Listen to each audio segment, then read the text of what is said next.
I was having coffee with an old friend from high school the other day, and we hadn't really talked politics in years. And then suddenly we were just right in the middle of it. He started defending Trump, but it was how he was doing it that was so fascinating. He wasn't citing, economic data or policy wins. He was talking about a feeling. He kept saying he's the only one who's fighting. And when I'd ask, fighting for what? He'd just gesture vaguely and say, against all of this. Then I brought up a specific, well-documented event, one involving undeniable cruelty. He just looked at me, completely blank, and said, I've honestly never heard about that. That sounds like something the media just made up. And he wasn't being deceptive. In his information bubble, that event, it truly hadn't happened, or it had been pre-bunked as fake news. But here's the turn. Not 5 minutes later, he was talking about how the whole system is corrupt and needs to be torn down. He said he was glad Trump was finally a wrecking ball. That whiplash from being completely unaware of a specific destructive act to actively cheering for general undefined destruction, it just stopped me. He was simultaneously uninformed about the facts, yet completely on board with the mission. It made me realize we've been asking the wrong question. It's not how can they not see it? It's what happens when millions of people are perfectly willing to vote for a man because he's destructive, not in spite of it. And that moment, really, it crystallized our mission for this deep dive. We are moving past that question of why people fail to see the facts. Instead, we're exploring the structural, the psychological, the systemic reasons why millions are willing to embrace a destructive mandate. We need to understand the mechanism behind that wrecking ball support. That experience you described, that's it. That's the defining tragedy of our political era. What jumps out is that your friend wasn't suffering from a political disagreement. He was operating in a totally different reality. Right, exactly. It wasn't just, I disagree with that interpretation. It was a sincere, I have never received this data point. It shows the breakdown isn't just in political opinion, but in our shared observational world. That's what political science calls perceptual polarization. And you see the painful human cost of this when families just diverge completely. Think of that Ohio father who is referenced in one of our sources. His family had this total cognitive split. Why? Because his partisan news channel and his social media feeds, they provided this constant closed stream of specific yet distorted content. The media silos weren't selling different opinions. They were selling fundamentally different versions of events. Okay, so let's break down how that happens. Right. So to understand the informational networks that enable this, we need to distinguish between two key concepts. You mentioned the information bubble. That's what academics would call an epistemic bubble. What's the difference? Isn't a bubble just a bubble? Not quite. An epistemic bubble is an information network where important sources are excluded. Well, just by omission. Maybe it's unintentional. So it's like I'm just not seeing certain things. Exactly. Think of it like a newspaper that just misses certain sections, or a group of friends that never talks about certain topics. The people inside, they're unaware of what they're missing. And crucially, because that missing info hasn't been deliberately discredited, the bubble can often be popped just by exposing them to the missing data. Okay, so what's the other one? The far more powerful and more insidious problem is the echo chamber. This is an epistemic construct where outside voices aren't just missing, they are actively excluded and discredited. So it's a fortress, not a bubble. It's a manipulation of trust. They methodically discredit all external institutions, universities, the mainstream press, courts making members dependent only on internal sources. So when outside counter-evidence shows up, it's instantly dismissed. The source has already been pre-labeled as the enemy. The bubble is unintentional ignorance, which you can fix. The chamber's deliberate, protected disbelief, which is much harder to penetrate. And technology is obviously the accelerator here. Yeah. It plays on our oldest human tendency, bonding with people who are like us. That tendency is called homophily, birds of a feather flocking together, basically, and studies confirm it. The vast majority of social media users are primarily interacting with others who share a similar political orientation. So we naturally gravitate toward the like-minded, and then the algorithm sees that and decides, okay, I'm going to feed you more of what you like, which just cements the filter bubble and starts to warp our sense of reality. Exactly. And this creates these highly homogeneous environments, which leads to another phenomenon, group polarization. When you put a group of like-minded people together and they discuss their views, they consistently tend to adopt positions that are more extreme than where they started. People in these environments, they are more likely to develop extreme opinions, and alarmingly, they consistently overestimate how informed they are. The more enclosed the chamber, the louder they get. Okay, so that covers the informational side of my friend's equation. The unawareness. Now let's move from the head to the gut. The active enthusiasm for destruction. How do we explain the psychological motivation for embracing a wrecking ball leader? Why do they want the fire? Let's consider the perspective of Frank, the laid-off steelworker. He worked for 25 years, lost his pension, and now he's stocking shelves at a big box store. He feels invisible.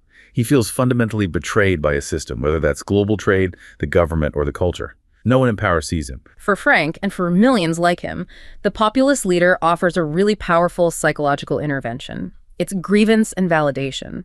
The leader validates their rage, gives them a clear external enemy, the elites, the media, foreign competitors. His loyalty becomes ironclad because this leader sees his pain and is fighting for him. So destruction is appealing because the current system is the source of his misery. But that's not everyone, right? No, that's not the only type of support. We also see what you could call the transactional trade. This group acknowledges the leader's documented faults. They might say, yes, he's crude, he's problematic, maybe even immoral, but they tolerate the behavior. Why? Because they get desired policy outcomes, tax cuts, specific Supreme Court appointments, an immigration crackdown. But isn't that an incredibly unstable position? I mean, you're saying they view the leader's behavior as an acceptable tax on getting their policy benefit. If that benefit fades, does their support just crumble? It should, in theory, but the trade is often tied to identity and fear. They often see the alternative, the mainstream opposition, as an existential threat to their culture, their way of life. So the calculation becomes tolerate the bad behavior to prevent what they see as the catastrophic alternative. But the truly fascinating and honestly the most disturbing part of what my friend said was that he wanted the destruction. The cruelty wasn't a side effect, it was the feature. This is the crucial finding. For a core set of supporters, they actively prefer that the leader is not ethical, because they believe the polite, ethical politicians are the ones who let the system become rigged or weak or corrupt. So they see the aggression and the norm breaking as necessary. As necessary blunt force trauma. It's required to tear down the corrupt establishment. The wrecking ball is the mandate they're voting for. They want the system broken, and they want someone who is capable of doing it ruthlessly. And that must tie into certain personality types. It often dovetails with traits of the authoritarian personality. When these individuals feel acutely threatened by, say, cultural or social change, they gravitate toward strongman leadership.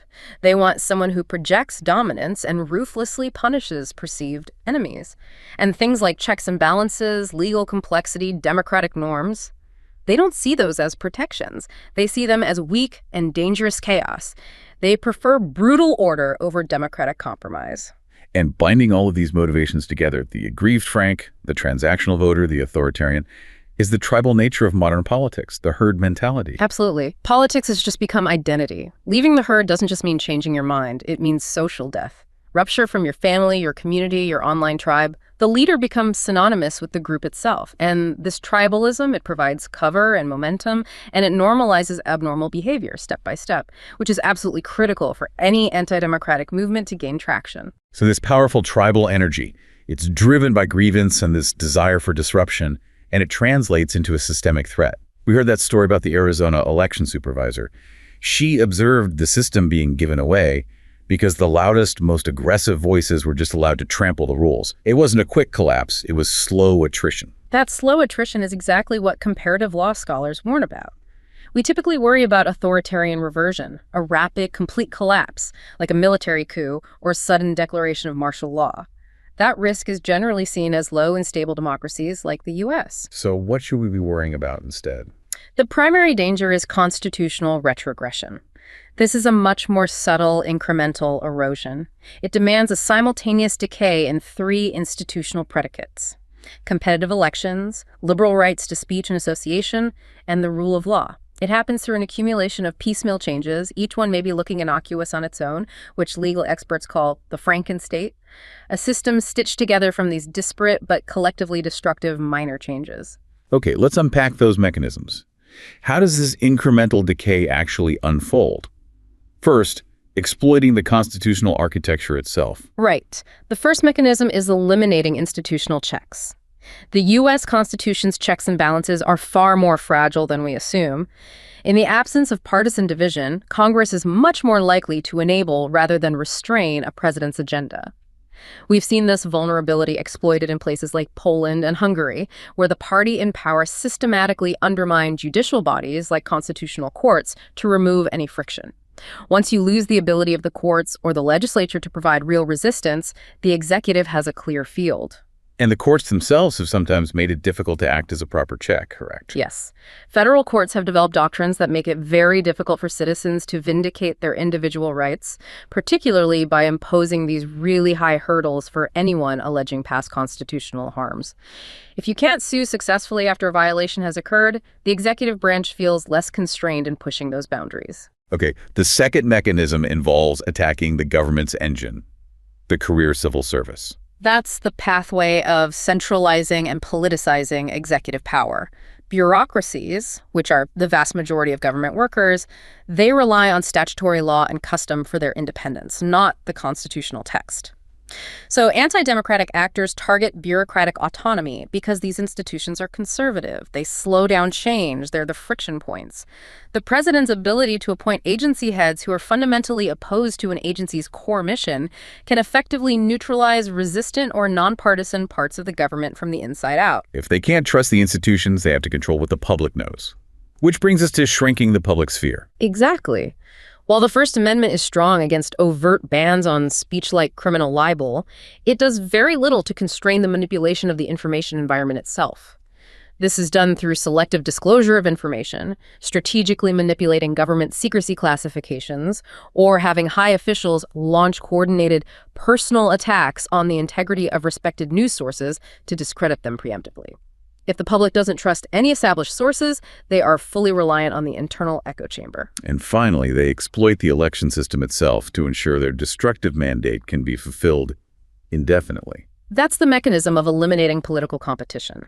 Anti-democrats can combine otherwise lawful measures. We're talking about hyper-effective gerrymandering, manipulating voting or registration times, or even politicized enforcement by the Department of Justice against opposition figures. They can use all this to achieve a substantial one-party lockup.